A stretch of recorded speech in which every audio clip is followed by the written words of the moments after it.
This meeting is being live streamed. Got it.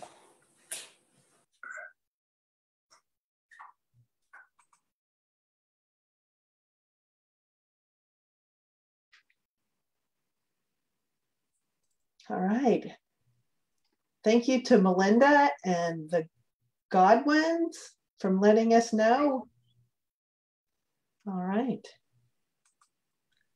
All right, Teresa, we are live on Facebook and we are recording. All right. Well, welcome everyone. This is the second in our Veterans series on receiving services in Alaska for our veterans here. Today we have Verdi Bowen, the Director of the Office of Veterans Affairs. He's going to give us the insider scoop on getting services and how we do that using the Veteran Service Officer program. You're not. You're the coordinator of the program. So I think defining. So we've got to mute a couple people here, Daryl, if you can watch that. I am. And we do have Madeline joining us as well. Okay.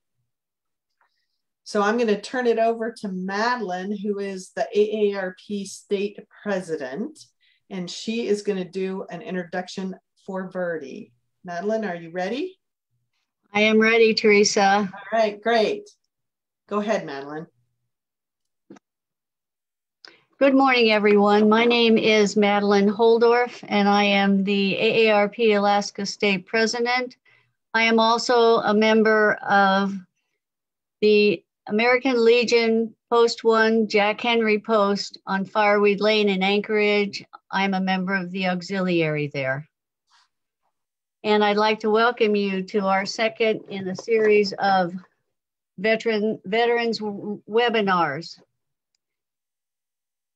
Verdi Bowen is the director of the Alaska State Office of Veterans Affairs. The Alaska Office of Veterans Affairs is dedicated to providing help to every veteran in the state of Alaska, including those in Alaska rural communities. Verdi has said, "That is my goal, to help every veteran in Alaska." In the time that he has served as director for the past years, the state went from about 54% of veterans having access to health care to 94% of veterans with access currently. We have to bridge the gap by reaching our veterans in rural communities, Verdi has said. Veterans are people who have served for a significant, specific amount of time, and they have earned benefits for that period of service. Some of the notable programs that Verdi has started in order to improve the rural representation is the Native Healthcare Sharing Agreement, which allows veterans in rural communities to use local Native clinics at the expense of the VA. Also, there is the Highly Rural Transportation Grant, which allows eligible veterans to use transportation to healthcare facilities at the expense of the VA. As an academic, Verdi Bowen has researched, authored, and published a single Alaska Veterans Benefits booklet reflecting every state benefit. Verdi Bowen has a passion for working for the improvement of veterans' mental health care, involving issues such as suicide, post-traumatic stress disorder, drug and alcohol abuse, employment, family adjustment, and more. Verdi is assisting AARP Alaska today in the second program in the 5-part series, AARP Alaska Benefits for Veterans virtual series. He will be discussing how to help people learn more about veteran service officers and how veterans organizations can help you get the resources you need. When you need assistance in getting benefits you or a family member is due as a veteran or an eligible dependent, you should utilize the assistance of a veteran service officer. You may think that VSOs only are the usual organizations like the Legion or the VFW, but all states and many communities and local municipalities have VSOs as well. These VSOs, veteran service officers, all have your best interest in mind and exist to get the benefits you deserve. And it's been my pleasure to introduce you to Bertie Bowen. Thank you, Bertie. Thank you, Madeline. So so now that the mic's on, we'll go ahead and start with the first slide. Can we go past the title slide? Yep. The reason why I selected this model for the state of Alaska, and this really helps people understand, especially those that have served in the military, you'll understand this. And I always have to throw this out there. I wish my office would have patented this back in 2009 when we handed a coin to Secretary Shinseki, because everywhere you go, someone's doing something, one person at a time. And I sort of have to smile because we could have probably funded our office. But the issue really comes down to is in order for us to establish benefits for the veteran, it has to be done one at a time. And it makes it a real arduous task if you really want to think about it, because you can't just, when you join the military, they bring you in large groups. You sign everything together collectively. You go through all your paperwork collectively together. But in order to gain access to VA benefits, it has to be done one at a time, because each person's different. Each body is made up different. Each injury is made up different.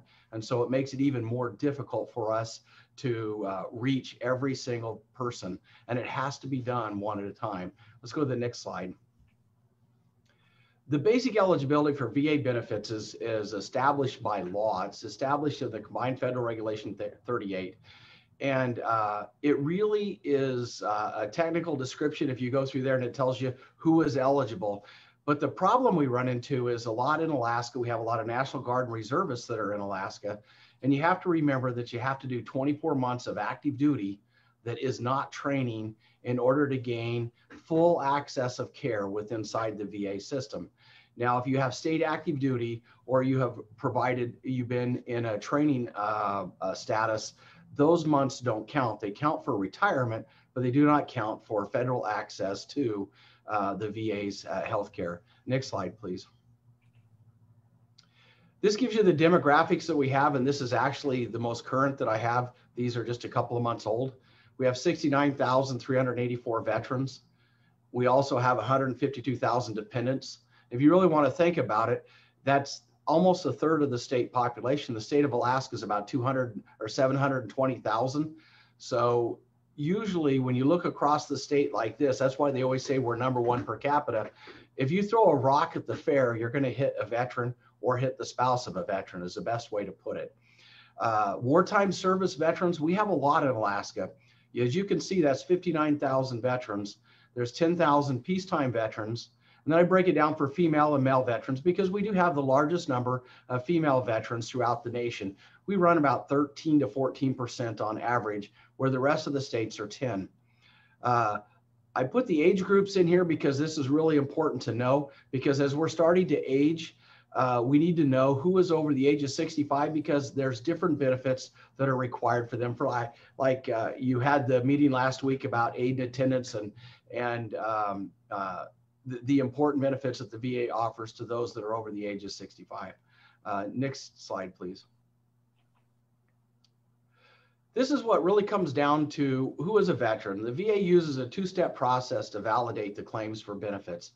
First, the individual must demonstrate the eligibility for the veteran's benefits that they're requesting for, whatever that benefit might be. Then the individual must prove that he or she is a bona fide veteran and verify certain related matters. And that's all done through their DD Form 214. The discharge document is one of the most important documents in the world. When people separate from the military and I speak to them, the most important documents you have is you can lose your birth certificate, but don't lose that DD Form 214, because that's the only item that we have that allows us to prove our ability to receive those benefits within the VA. And then the other thing is, the biggest part is that the veteran must prove eligibility for the particular benefit being sought. That's really important. So if you injured your back, you have to show that the back injury occurred while you were in the service. It cannot be. You can have individuals that will injure their back in the service, and they will be adjudicated that back injury. But if you've been out of the service for 30 years and you just fell down, you can't claim that. That's not part of it. It has to be during the time that you were in the service.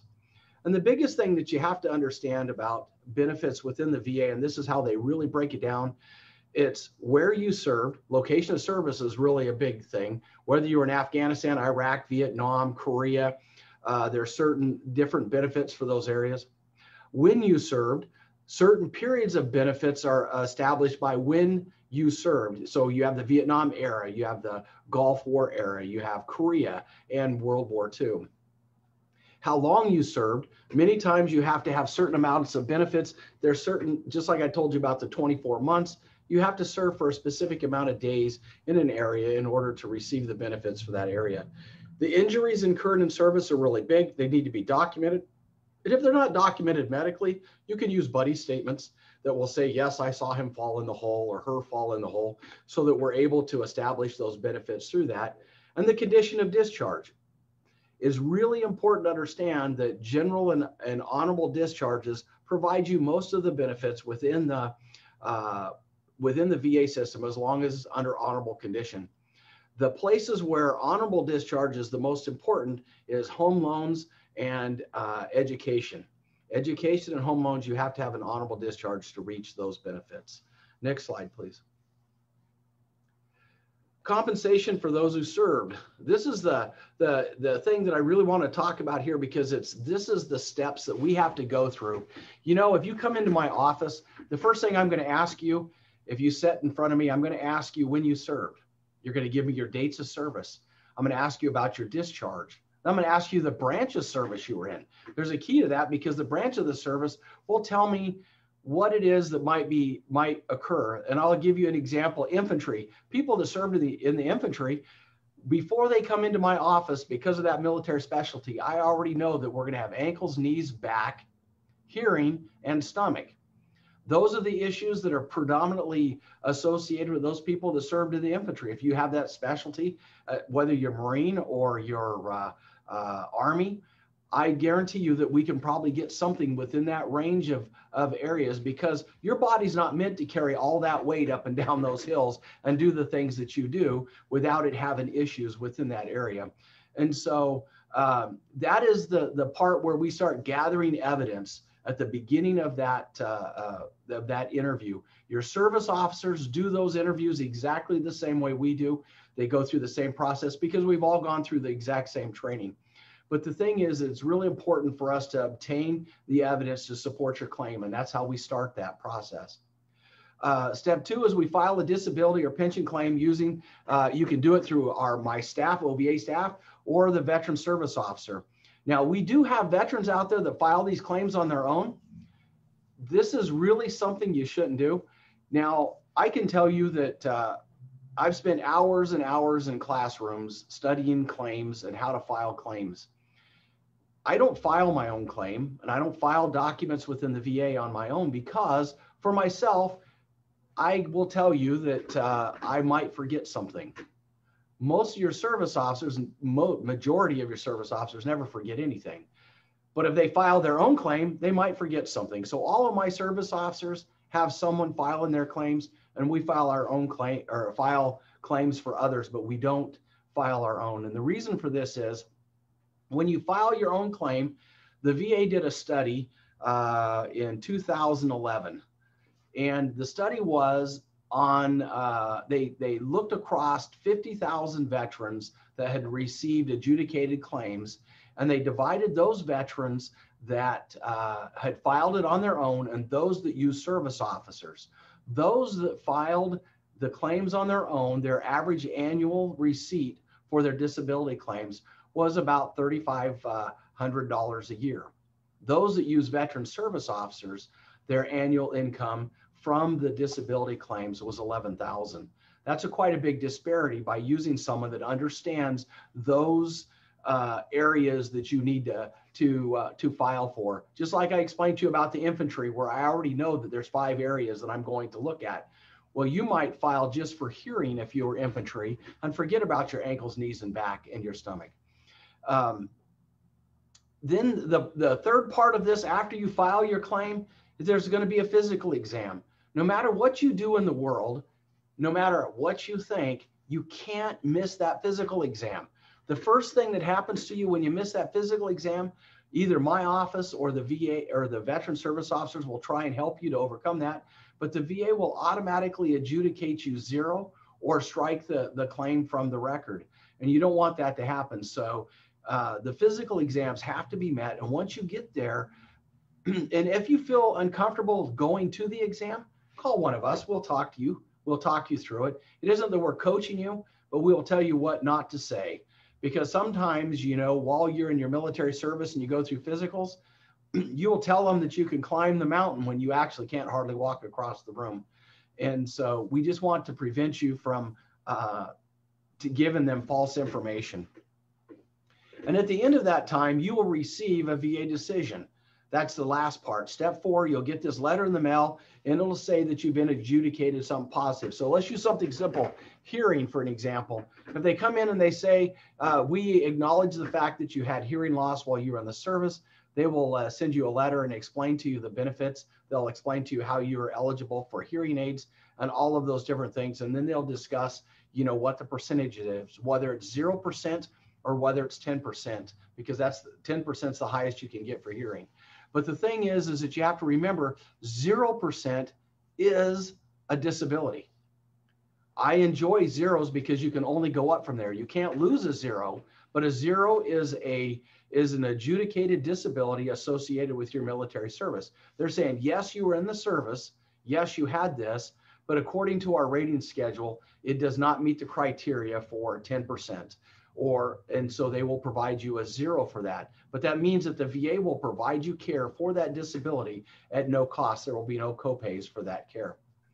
And you know, at that time, if you look at you get back that letter and you say, this is really bogus, I really believe that there was more information that was not provided, then there's other options that we have for the denied claims that we can come back and add missing information, and we can do go through the appeals process. We have 3 steps within the appeals process, and our service officers are more, they're well trained in looking at that and providing that extra information there so that we can push through and get your benefits for you. Next slide, please. VSOs. The thing is about VSOs, I've talked a lot about VSOs, but let me tell you exactly what a VSO is. A veteran service officer is someone that is trained. Each one of our service officers in Alaska is a little different than other states. You know, some states have national county veteran service officers, and they provide a specialized training. And from time to time, myself or my staff will actually attend training with the national county veteran service officers in the lower 48.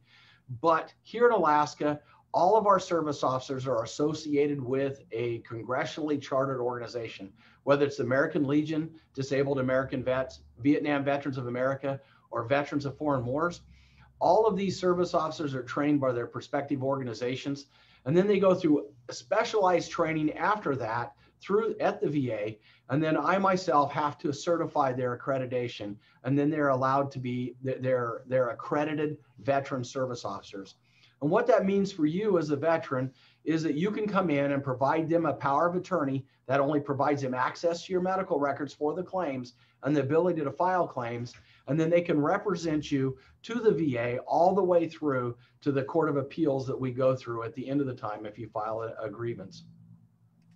The veterans themselves, they advise veterans and dependents and in disability insurance, pension claims. They cover, sometimes they'll cover home loans, but most of the time they stick close to medical and disability sides. If you have issues within the receipt of medical care, or you're having an issue with the claims for pensions or disability claims, they will go through that with you, and they'll walk through that with you all the way through to the adjudication of the claim. This is the big kicker here that they do. They prepare all those forms. You know, anything within the government, I don't think the government would function well unless they had 10 million tons of forms. Since I've taken this job, this position in 2009, I'm pretty sure we probably hit a ton of record changes. The VA changes things every day, and it isn't done by them, it's done by Congress. Congress establishes the benefits, the basic benefits in the Combined Federal Regulation 38. And usually a couple of times a week, we might see some changes that come in. Some adversely affect veterans, some greatly provide great services to veterans. To give you an example, 2 weeks ago, they adjudicated the burn pit, or what do they call it, particulate matter disabilities for those that served in Iraq and Afghanistan and through the first Gulf War. And it allowed asthma, rhinitis, and sinusitis. And that means that you don't have to prove in your medical records that you had it in the service. So if you got out of the service in 1993 and you now have severe asthma, you just go into your service officer, they will apply for you a disability for your asthma, and they will bring it in under as a presumptive under the exposures due to particulate matter due to that conflict. And so it gives you an idea why it's really important to utilize the service officers, because they're following those laws and those regulations continuously.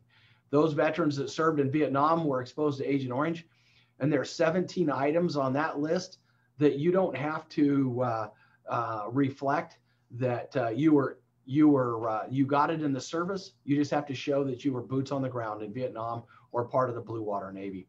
Next slide, please. These are the other items that they do as well. And like I said, they prepare bulletins, correspondence, and other things, and they participate in civic functions continuously. Whenever I go out to villages and places across the state of Alaska, I usually take service officers with me so that we're able to effectively do claims. Usually if we're doing a town hall kind of forum, we'll end up with a lot of people lined up to do claims. And claims take a lot of time. There's a lot of research that goes into those things. And so they do a pretty good job at filling those forms out. Next slide, please. These are the numbers for our service officers throughout the state. We actually have 18. The only one that I don't have on here, because she's only part-time on Monday, you have to call my office to get to her, and she's in Craig, Alaska, and her name is Jan Trojan, and she works 1 day a week down there, and she's actually a volunteer. And I think that's going to be in my next slide. Oh, let's do this before I talk about tribal veterans. You know, since 2009, I've been collecting statements from veterans that come into my office of why they don't file a claim. I've had people come in and say, I don't trust the government. I don't want them to know where I'm at. I don't want them to know all of this stuff. Well, if you file income tax, they know where you're at. So it's really important to understand that the government is not sophisticated enough to come find you individually just because that's not a good excuse. I didn't know I was eligible. Many times people will come in and say, I didn't know I was eligible for that benefit. Or they'll say, I'm not eligible for that benefit. This is a good one here. I'm not eligible because I didn't serve in a war. But if you were working on the flight line on Elmendorf, or you were working at Wainwright and you got frostbite, you're eligible for benefits. And also, if you served, it doesn't matter if you served your whole time, you also will have benefits because you still are able to buy a home, and there's education benefits and things of that nature that you have there. I don't know what my benefits are. That's where we come in. We sit down, I go through when you served, how long you served, conditions of service. We go through that whole gambit, and by the time we're done with the questions, we virtually can start building a package to figure out what benefits that you have earned while you're in there. And each person's different. I don't want to go through the VA's red tape. Well, none of us probably wanted to go through the red tape when we joined the military and we went through basic training. And if you remember all of those miles of paperwork that you had to do, if you're anything like me, I still remember standing there and they say, you fill out this line, and they tell you exactly what to put in each line as you go down through there. And you go through weeks, if not months, of this kind of stuff. It's really a thoughtless kind of thing, but all of your forms are filled out properly. Well, The VA, that's where the service officer comes in. They're going to go through this and fill out those forms correctly for you and work with you to get those things out. So the red tape is just time. It isn't you filling out the forms, it's just time. Next slide, please. I make too much money. This is a wonderful statement. This only can be utilized whenever you're talking about medical care in the VA. They have these priority groups going 1 through 8 on the medical side. If you're married and you make more than $48,000 a year, then you wouldn't qualify for basic medical care. But this is where the key comes in, and this is where we come in. If you come in and you sit down in front of me and you tell me you were infantry, you spent 4 years in the service in the 60s, and I know we're probably going to get hearing loss because you were shooting a weapon without hearing protection. We're probably going to get ankles, knees, and back for something that happened during that period of service.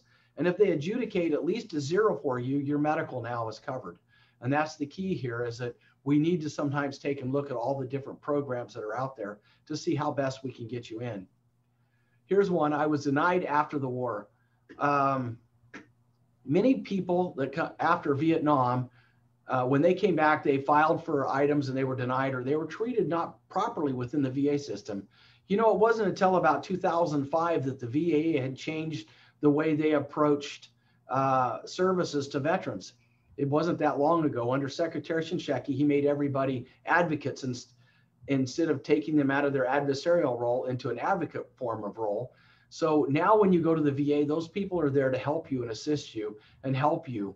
So if you were denied in the past and someone was snarky with you in the VA, it's a whole different program now. So I encourage each and every person that thinks that this is something that's horrible, that you need to get back into the system and at least give it an opportunity to step into those benefits that you've earned. And then here's another one. Don't know what to apply for. Many times people come in, I was totally healthy the whole time I was in the service. Nothing ever happened to me. I was drafted. I spent 2 years in the Army. And once I reviewed someone's record and I discovered that a toolbox fell on their hand or arm, they broke a thumb, they got a pin in their thumb, and I'll say, is your thumb okay? Oh, you know, it doesn't move. Well, that's something that we can claim. You have to think about your whole person concept. Here's another good one. You work under the bowels of the ship. You're in the Navy, and you had sinus infections for months and months and months and months. Rhinitis is a claimable issue. Just because you were taking antibiotics for 36 months straight, which is not normal, by the way, doesn't mean that that's not something that you can claim. I can't prove my health problems are related to my time in the military. Well, sometimes things happen and we have to look through your records to see something that's adjudicated. This is a good one that I see from time to time. And it's while we were in the service, they would say reactive airway disease. They do that because if they wrote asthma in your records, you're automatically discharged. Well, they don't want to have you discharged, so they write something else in there that doesn't look like it's something that you think is claimable, and it is. So it's important for us to just review that so that we're able to get that through. Service officers are wonderful tools to use in this. And the biggest thing to remember, they're free. Everybody in my office is free. Service officers are free. And if they charge you, you got to call me because I need to know what they're doing, because nobody should be charging you for this service. Some other veterans is worse off than I, so I am saving it for them. I love that statement. Do you know the VA back in, I think it was 2011 or 2012, did not utilize all the funds that was allocated to the VA that year because they had a surplus of funds. They didn't have the ability to move money through different accounts.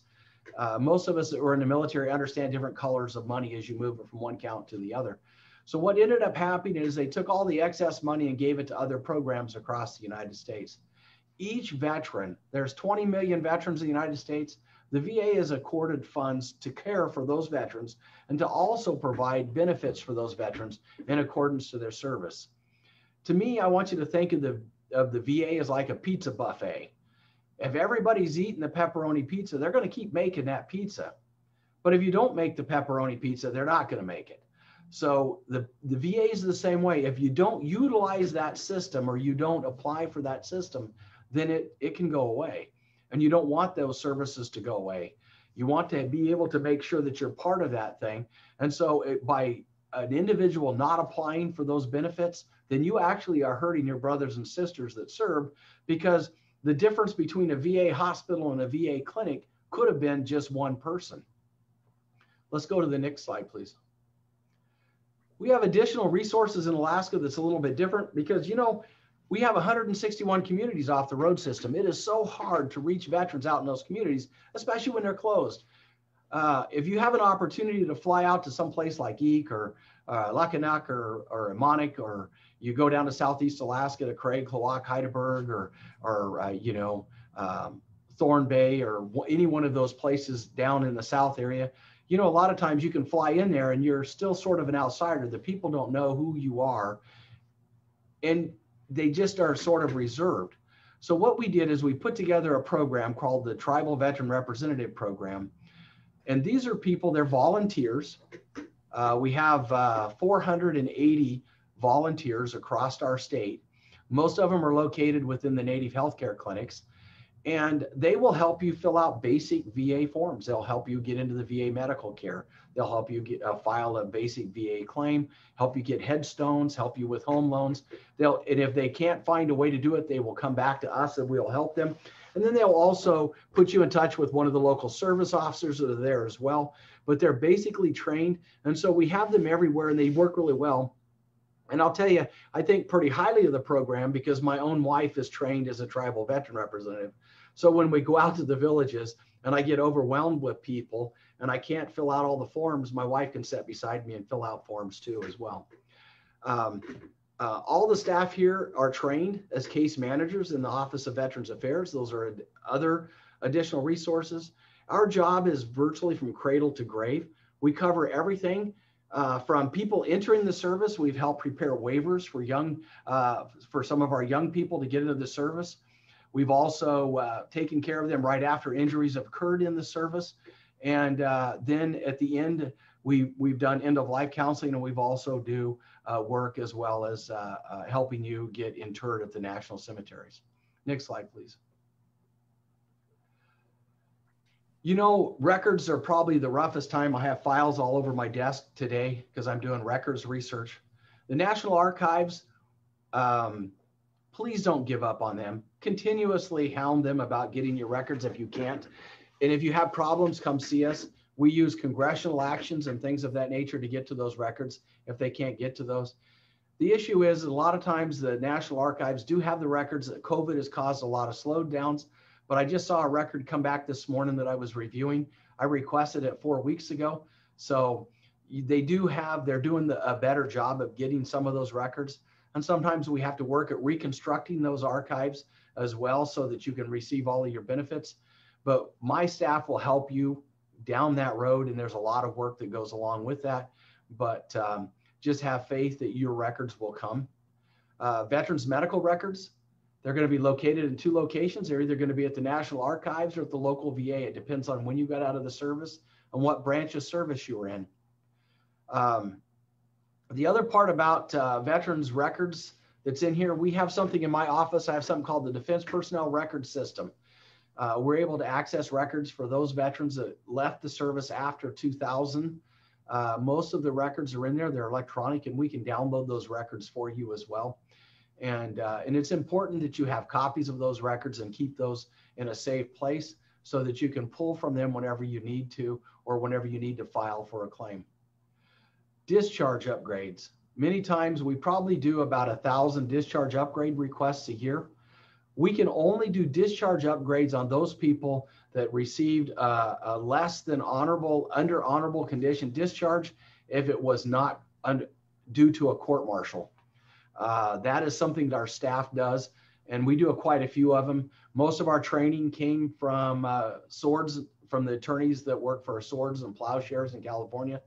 And we're pretty successful, but remember that takes quite a while, and that board only meets twice a year. Under COVID, they only met once.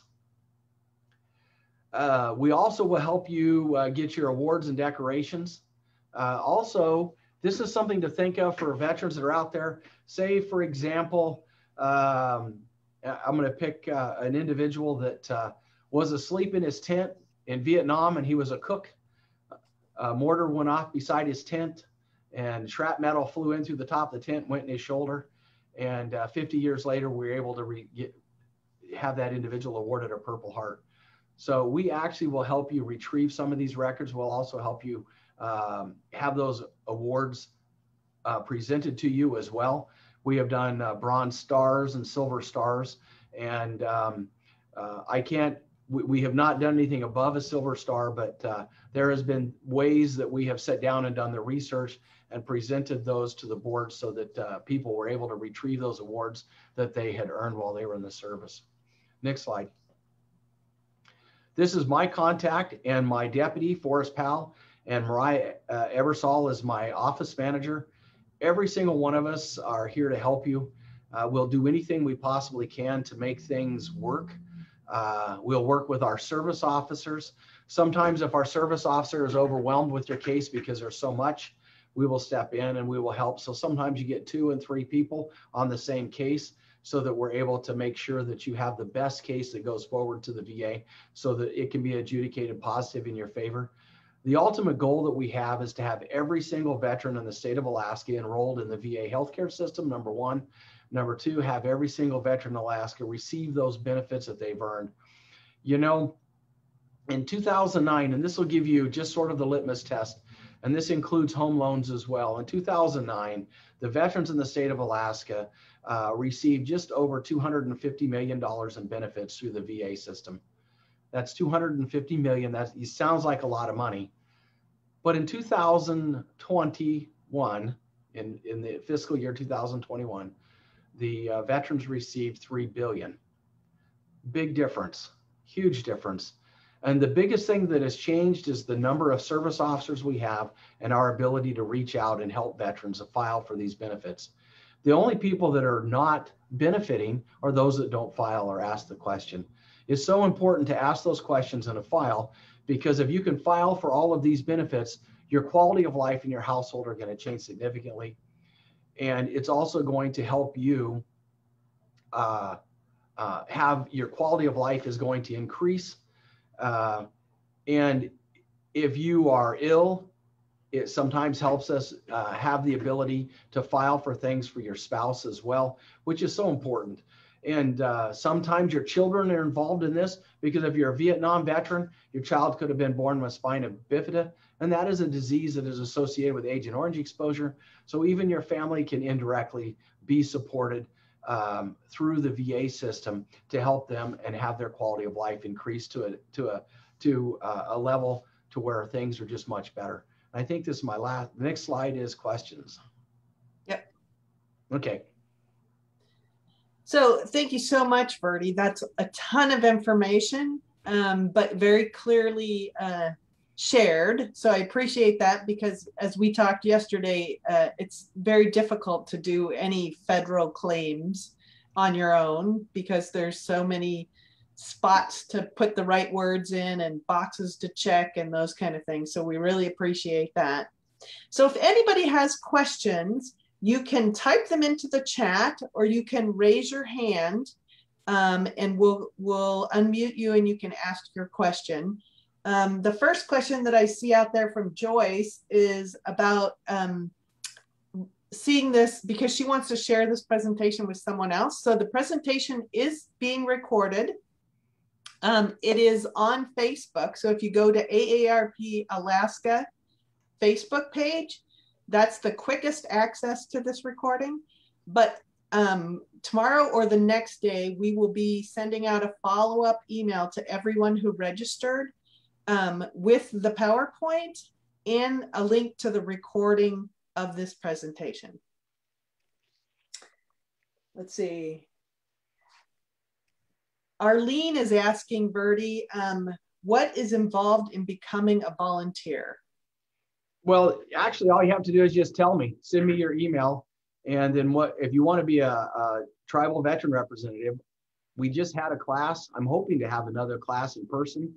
I used to do all the classes myself, but actually now they're done through the Office of Rural Health, because they have, you know, the big government has more money than the little state government. So they hold a class. We try and do those in Anchorage. Sometimes they're online. because of COVID. And I'm not sure, like I said, when the next class is. If you send me an email, we'll get you into that class. Great. And you can see Verdi's email on the screen. We have a question from Leslie about what if the veteran doesn't want services, but the family needs the benefits? The veteran has to, now, I'm trying to think if there's a way around that. The veteran, you know what I would do? This is what I do when I have a veteran like that.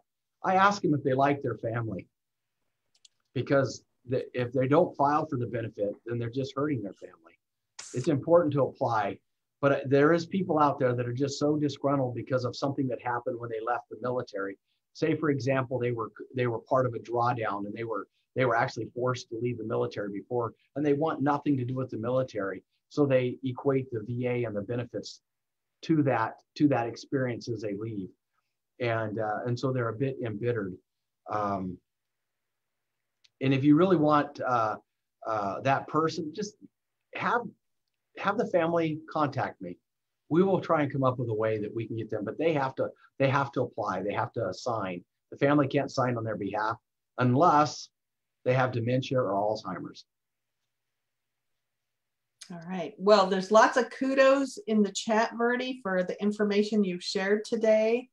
I appreciate, as I shared with you earlier, I had a couple friends recently who needed VA benefits, didn't know what they could get. And so that's sort of what led to us doing this veteran series. So I appreciate the very clear information, and we will share that recording. And if someone needs a link later, just email our office and we will get you the recording for this.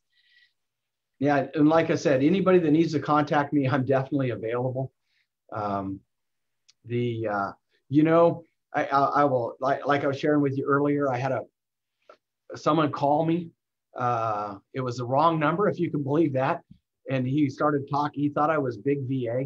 And I won't tell you it was at 5 this morning, but nonetheless, I guess that's when the person had the question.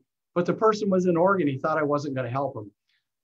I'll help anybody. If you're across the United States, I don't care where you're at. My staff will help you. There's a web link. I'm going to show you a couple of things, and this will help you. This here is on our web link. It's the Veterans Booklet. It's called Veterans Benefits. It's every booklet the state of Alaska has and the VA, federal VA has. And this is on veterans.alaska.gov. You can go there and open that up, and anything from adaptive housing to education, transportation, identification, recreation, claims, and more is in this booklet. And this will help you understand when people they have a hard time understanding how they get their disability ratings, what the disability rating is. How come I have 200% if you add it up and it's not? I'm going to show you this, and this is why you use a service officer. Do you see how this is really nasty? This is the numbers that we use. It goes 10% added to this, you get this, and you keep going down this chart as you go down, and it'll give you your overall rating. But this is a nightmarish formula. So that gives you an idea why the government shouldn't be allowed to do certain things. This is a good example of that. Each of us, we know what 1 and 1 is, that's 2. But in this chart over here, 1 and 1 might be 0.5%. So it's it's just the way it is. All right. Well, Verdi, if you'll send me that link, we'll include that in the email we send out with the title of the document so people can find it. We appreciate everyone joining us today, and a special thanks to Verdi for doing such a great presentation. Thank you so much. Thank you, guys.